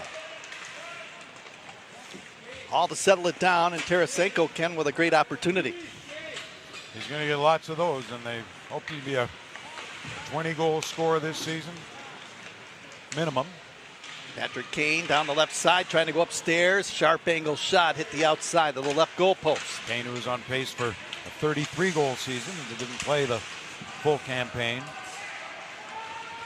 4-on-4 hockey, a turnover, and Lagesson moves in, steps in with a slap shot, and he fired that one wide. Puck rolls down the ice, and Berggren to pick it up for Team White. Team White with the lead. Sheldon Dries with a couple of goals for Team White in the contest. Lagesson cuts to the front of the net. Berggren tried to feed it out in front, sent it right through the goal mouth. Quickly, Michael Rasmussen up the right wing. Played it off a body, came out to Joe Veleno. 4-on-4 hockey for 3 minutes and 27 seconds. Then they'll go to 3-on-3 and then the shootout. Joe Veleno taking his time, spins away from traffic, smooth skating forward, brings it down the middle of the ice, lifts it up the left side for Vero. Vero checked along the near boards in front of the penalty box. Rafferty scoops up the loose puck, backpedals, sets it up now as both teams are in the middle of a change. And again, for those that may have started streaming a little later, Moritz Seider will join the Red Wings back in Detroit on Tuesday. Up the left side, Danielson and Kopp. Kopp tried to feather it over to Danielson. Danielson, one-time shot, and he just missed. Danielson with a feed left side. Gustafsson in deep.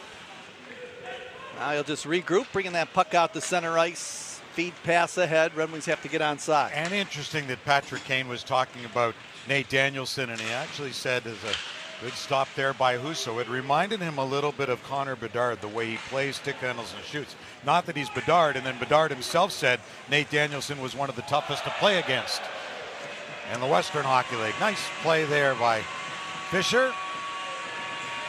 Don't you hate when the analyst talks over the play-by-play guy to call the goal?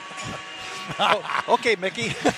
Okay, Woody. That was a nice play, though, by Fisher, who popped it upstairs, and another goal for Team White. Daniela, what was your overall thoughts about that play? Well, that was nice. I watched it kind of develop down here from ice level. Christian Fisher looked like he had it all the way, and it was a great finish at the end. We got to love the fact that Fisher scores a goal, and Tyler Mott had a beautiful goal early on, and those guys will be playing probably in a penalty-killing role, a fourth-line role for Detroit when the season starts. 2 minutes to go, 4-on-4 action. Commanding 6-1 lead for Team White. Edvinsson up across the line, pulls up inside the zone. Chased by Sherratt, cuts inside, quick move, still controls, and that's some good effort right there by Simon Edvinsson. Raymond out to center ice, flips it out to the Team White blue line. Edvinsson back in across the line, cuts inside. Now to Amadeus Lombardi. Got to move around Olli Mata. That was a good move, but couldn't finish right there. Nice move, and Edvinsson put it into space for Lombardi. Patrick Kane on the attack. Coast to coast, moves in, right circle, into the slot for DeBrincat. And checked off the puck by Albert Johansson. Those two trying to find that chemistry that they've had in the past, Kane and DeBrincat.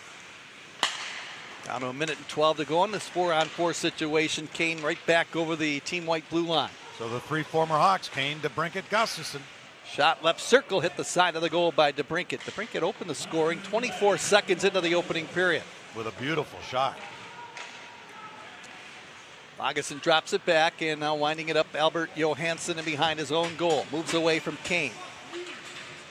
Johansson out to center, and Team White making a change right now, laid off the bench. Rafferty will pick it up and drop it back as they settle it down, Johansson. And Johansson's dad, Roger, a former fourth-round pick of Calgary. Played 4 seasons, played in the Olympics. Tyler Mott, who had a goal, shorthanded, lifted it over the blue line. It bounced back out to center ice. Emil Viro scooping it ahead up the left side. Skates Rafferty in over the Team Red blue line. Pulls up in front of the bench. Got it across. Viro with a shot. That one hit the back of Kopp. Tyler Mott digs it away in the corner. Slides it back to the left point. Rafferty holds it in. Rafferty takes a look up. Throws it in the slot. Mott with a turnaround backhand try. Broken up by Kopp. And there goes the horn. So 1 goal scored in that 4-on-4 situation. And it's now 6-1.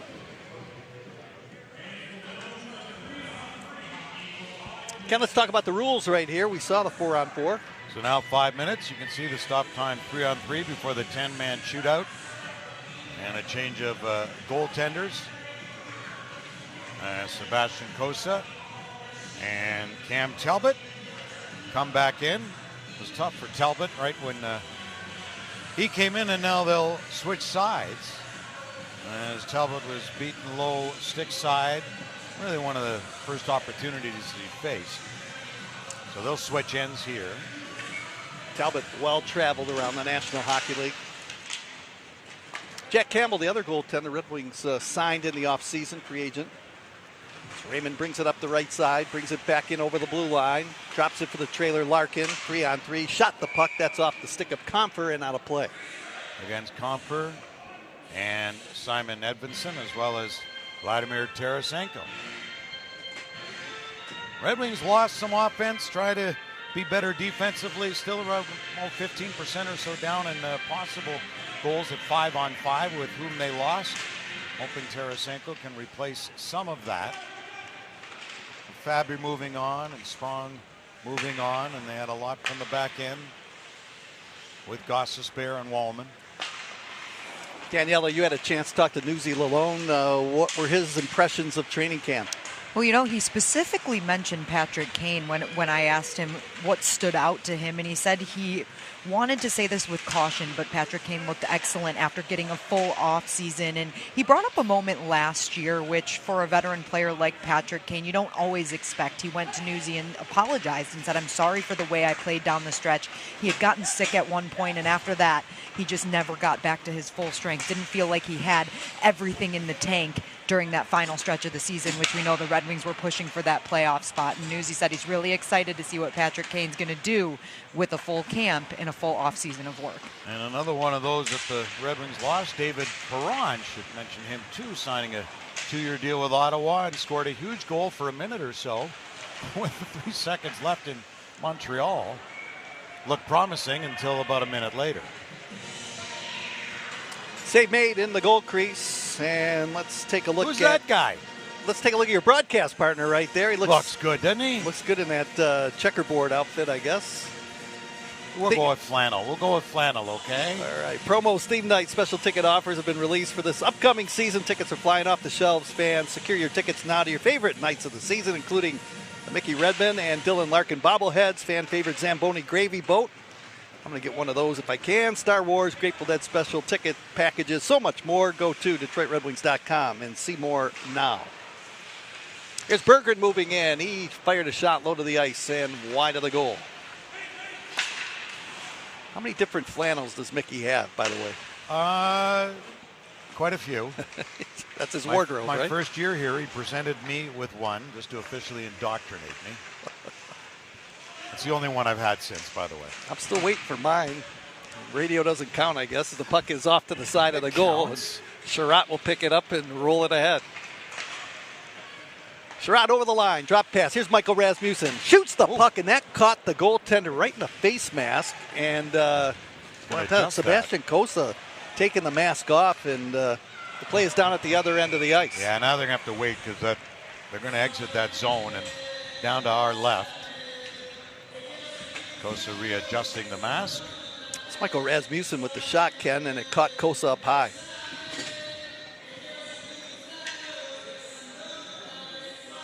Well, even on his knees, he takes up a lot of net. You know, I just think back in the day, the original 6, goaltenders didn't have a mask, and you'd probably have a 20, 30-minute delay while they stitched up the goalie. Then he'd come right back out. By the way, this year in a rule change, if a goaltender comes in, they do have the option for a little bit of a warm-up. Yeah. Nice. I think that's good. Yeah. It's hard for a goaltender coming cold, especially sitting on the bench after, let's say, a period and a half. Danielson with a feed in the slot off the stick. And now picking it up the right side, Carter Mazer. We're at number 43, and every time I look at that number 43, I think of Darren Helm. Yeah, and that was, as we mentioned, his idol. Up the right side, skates Danielson again. 2-on-1 over the blue line. Cuts inside. Has an opening. Laid it out in front, and Casper was tied up right out in front of the goal trying to redirect it home. Minute 59 to go in this 3-on-3 situation. Team White with the commanding lead, 6-1. Red trying to get back late as Casper. Left circle. Save made by Kosa. Lucas Raymond. A little deeper in the pockets right now, winding it up inside the zone. Drops it back for the trailer. Larkin off the bench on a change to Raymond. Turning with it. Middle of the blue line again, Lucas Raymond. Behind the back feed, Larkin. Good rotation by Detroit, looking for the best opportunity here on this 3-on-3 situation. Larkin throws it over, top of the left circle. Raymond in the slot, shoots the puck. Kosa the save, and he will hang on. Boy, Raymond just hoping to start this season like he finished last season. Sebastian Kosa will get his time in Grand Rapids this year. He just continues to improve. And there's another goaltender in the Red Wings system that the Wings are high on, and that's Trey Augustine, who plays for the Michigan State Spartans. And predicted to be at the top again. What a season. Honor Adam Nightingale for the Spartans last year. Daniela, that's your old alma mater, right? That it is. And the Spartans, I love seeing their hockey program back in the mix, back at the top of the Big Ten. And you love it when Trey Augustine is a Red Wings prospect, too, because he was spectacular in his freshman year. You and I, Daniela, had a chance to see him in development camp, and he was sensational there. Yeah, he's such a calm kid, too, for how young he is. Only 19 years old, maybe 20 by this point. But he's so calm, cool, and collected. He's going to be a really good prospect for the Red Wings. Tarasenko with an opportunity, got the shot away, and Talbot with the save. 40 seconds to go in this 3-on-3 situation. Team slowing down a little bit here, late in the third period, and Kopp winding it up, watched by Tyler Mott. Swept it over to Ben Sherratt. Sherratt head up, takes a look up, moves out to center ice, moves away from Comper. Skates in over the blue line, flips it to DeBrincat, bouncing puck, turns away from Edvinsson, slides it out in front for Kane, and that's off a stick in front of Cam Talbot. Puck comes back towards the line, or make that Kosa, and Kosa comes up with a glove hand save. I'd still love at some point to see them institute that rule, the not to go over and back, but no one's really sure how you would do that, because if they did, you don't want more whistles just to slow it down. But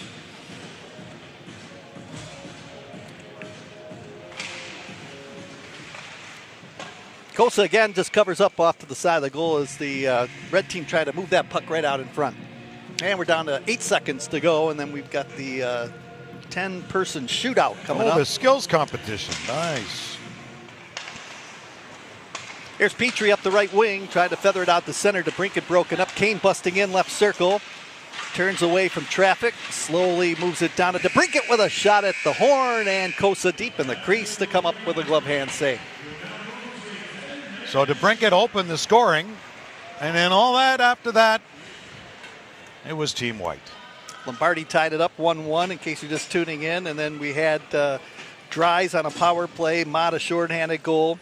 Edvinsson, Dries again, so Dries leading the way for Team White in this contest with a 2-goal performance as we are set to finish the stream with the shootout.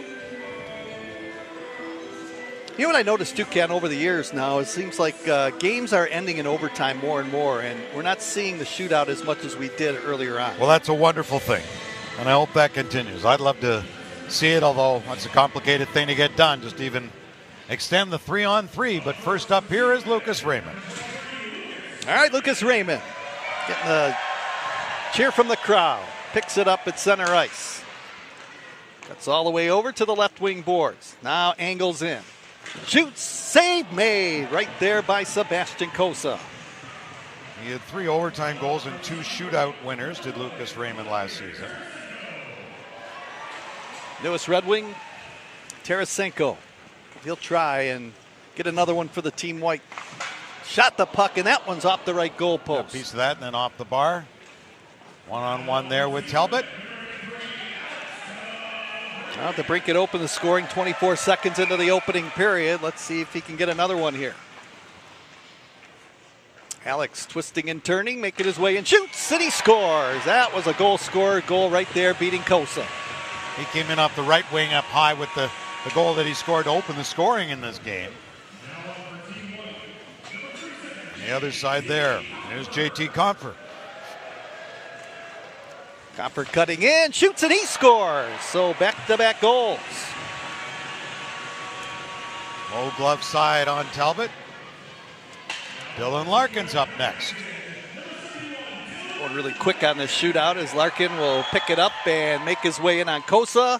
Hangs on, shoots, and scores. And now the floodgates are opening up. Now we hope to see a lot of that from Dylan this season, Ken. Yeah. Jonathan Berggren. Johnny Berger's bringing it in. Fakes, shoots, oh, and a nice late pad save by Cam Talbot. Did the right thing right there. He tried to pull the goaltender, and at the last second, Talbot kicked the pad out to make the save. Here's Kane. Oh, what a play. What hands. And he finished the shootout with the win in Montreal. Not that it mattered at that point, because the Red Wings knew that they were done with the empty net goal by Washington, but showing the slick hands. Look at Kosa. He's just shaking his head. How am I going to stop that, right? Here's Joe Veleno making his way in. And a save made by Talbot. I don't think Kosa's seen a move like that in the American Probably League not. On Kane. He'll get used to it. Michael Brandsig-Nygaard now will pick it up and try and score for Team Red. Oh, nice what a poke check by Yeah. Kosa right there. Kosa having some words with Brandsig-Nygaard. Carter Mazur will try for Team White. Off the junction of the post and bar. Well, he had him beat there. Yeah. He just couldn't put it in the back of the net. Good play by Carter Mazur. High hopes for him coming up this season. Andrew Kopp now will pick it up. Former Wolverine brings it in. And he hit the pad and the post of Sebastian Kosa.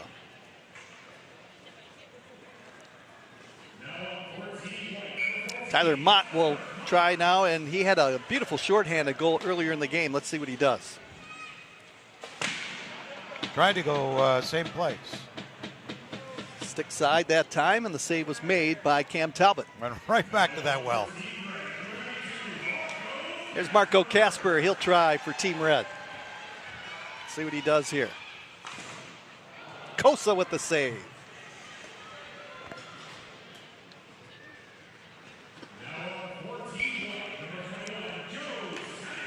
There's Snively now making his way in on Talbot.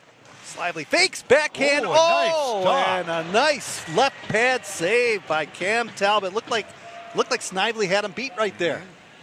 Talbot stayed with it. Michael Rasmussen will try now the other way as he brings it in. He shoots, and that one stopped by the goaltender Kosa. Daniela, these shootouts are going pretty quick, aren't they? Yeah, they're moving really fast, but boy, that Patrick Kane shootout. It's like death taxes, Patrick Kane scoring in a shootout. Yeah, that's going to happen almost every time. Talbot a save on Dries there, who's been prominent in this game this afternoon. Cross Hannes will try, and Hannes often injured. See what he does. In over the blue line, makes his way in. He shoots. He tried to pick the corner and hit the outside of the goalpost behind the goaltender Kosa. Christian Fisher quickly off the bench, picks it up in full stride as he tries to score the goal for Team White. Slows it down, shoots, and a save made by Talbot, who's still looking where the puck is. In the glove. He had it. Future Red Wing, Nate Danielson cuts wide over the line, trying to make his way in. He now hangs onto the puck, tried to go 5-hole, and Kosa made the save.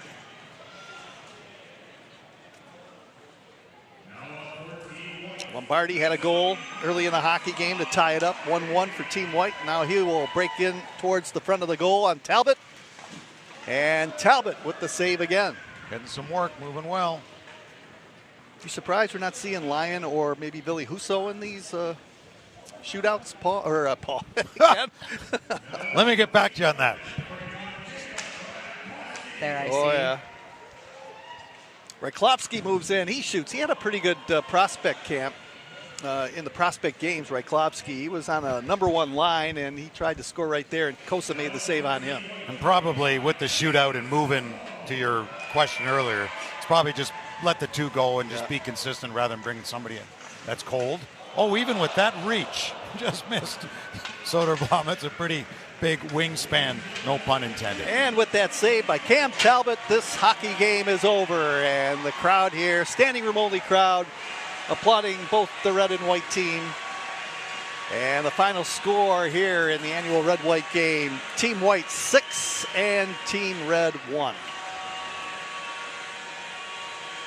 Now the crowd's been terrific, Ken. It's always fun to be out here, and this actually concludes training camp here in Traverse City, and now we get the annual picture where everybody gets out onto the ice, and all the people that work behind the scenes to deliver this camp here in Traverse City are on the ice right now. So we get a look at all the players, management, and then they will bring up everybody else that worked behind the scenes. Yeah, and the crowd that stays in behind. And Derek Malone calling the others to come into the shot. And he's asking for all the folks here and the volunteers who work so hard. There they are, coming into the shot now to join the Red Wings. I give a shout out to Dave Barr, who handles the media here, and he's making his way out on the ice right now. Phil Lyon is another one. And they work the media gate here and provide us with the press credentials. And then you have all the off-ice officials who are working in behind the penalty boxes and the off-ice scoring systems. And now everybody, the volunteers and people working all week here in Traverse City, making their appearance out onto the ice surface. Overall, pretty good performance. We saw some interesting saves, and we saw some pretty good goal scoring throughout the course of the game. I think Daniela is going to come in shortly and have one last interview for us before we sign off here in Traverse City. But just a reminder that the Red Wings open up their preseason at home next Friday against the Chicago Blackhawks. And they will open their preseason on Wednesday against the Chicago Blackhawks. So lots of interesting preseason games coming up, and we approach the Pittsburgh Penguins on October the 10th, and the Red Wings open up with 2 home games. Pittsburgh on the 10th, and then a couple of days later, Steven Stamkos and those Nashville Predators come into Hockeytown before the Red Wings travel to New York to take on the Rangers in their first road game of the season. Red Wings salute the fans here. And solid performance, a lot of entertaining hockey, Ken, throughout the course of this afternoon. And the course of the week, it's been fun and meeting all the people up here in Traverse City, and we can't say enough about the volunteers who do such a wonderful job, and the fans who line up, wait for the players to leave, to sign autographs. They're in here. They actually come in here and then they go outside to get warm while they wait for the autographs. But it's a lot of fun. They love coming up here, and the players thoroughly enjoy it. Nice to see, and we'll work our way to the regular season. All right, let's go downstairs. Daniela Bruce standing by with the Red Wings head coach, Derek Newsy Lalonde. Hey, he's asking me about the Tigers score first and foremost, you guys. He's dialed. They just started. I don't have an update for you yet, but I know the Twins are losing 3-0. So, Newsy, this moment is always so great when you guys get on the ice with all the volunteers up here in Traverse City. The crowd is absolutely into it.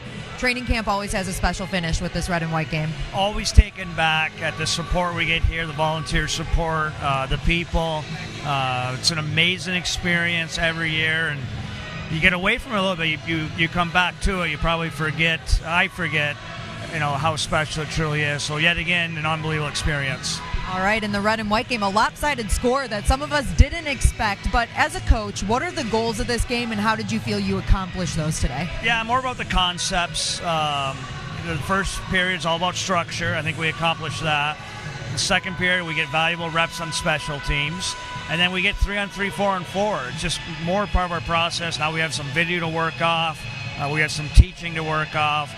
This was very valuable for us last year, this similar process with periods 1, 2, and 3. And I think it'll be the same this year.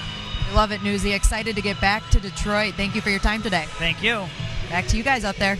All right, Derek Lalone with Daniela Bruce down there. We're all excited now that camp is over and we're ready for the preseason games. And then in a few short weeks, it'll be the opener against the Penguins.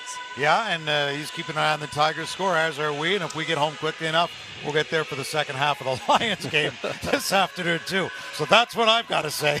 No score after one inning in Baltimore. The Tigers are out. Obviously, they want to win that baseball game, and obviously the Twins play 2 today. So right. We're hoping the Red Sox take care of business there, and we hope the Lions take care of business a little later on against the Arizona Cardinals. But overall, really good hockey game. I think it was entertaining for the fans here today. Yeah, and as he says, and the key for Newsy, as he just mentioned, was that they got video now to work off of. I don't think that's great for the players, but it's great for the coaches. They have video to work off and their structure, and that's what they'll be doing now. And as the numbers will dwindle down as you head back to Detroit and you get through the preseason games, don't forget the veterans can only play so many games, so the kids are going to get a long look. They may not get a long look this season unless there's some injuries, but they're going to get some looks in the preseason, and guys are on PTOs. A guy like Austin Watson could end up playing 6 of 8 games. They're the guys who are trying to impress. They know what the veterans can do. They're going to get their reps, but they'll let the kids get some looks and see what they do with Nygaard, too, and where he winds up this season. And so guys are going to push, but for the most part, they'll be waiting their turn. Well, Ken, it was fun working with you today. Normally, we're in different booths, but it was great to be here today. And I think the last time we worked together is when I lost my voice in 2008, and you came in. Hey, wait! Look how well that worked. You got to call a Stanley Cup. If this is any predictor of that, this is wonderful. Good job. And always good hearing from Daniela. She did a great job with the interviews and catching up on all the action behind the bench today. You know what's scaring me? The more that I look at the monitor, the more I'm seeing I look like torts. We better go. Yeah. I want to thank everybody working behind the scenes. Stan Fracker doing a great job producing all of our techs behind the scenes here. With the camera work and the audio and everything else. Just been a fun couple of days up here in Traverse City, and we certainly hope that we'll see you at Little Caesars Arena for the preseason and, of course, the regular season opener coming up October the 10th. So we want to say thank you for tuning in. We hope that you have a great Sunday, the rest of your day. Today's coverage is presented by Mortgage Matchup, powered by UWM. Get your mortgage matchup now at UWM.com. There's a look at the final score. Team White with a commanding 6-1 win over Team Red. For Ken Daniels, Daniela Bruce, and all the people working behind the scenes, Ken Cal saying so long from Traverse City. The final again, Team White 6, Team Red 1. We'll see you at Little Caesars Arena down the road.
Bye.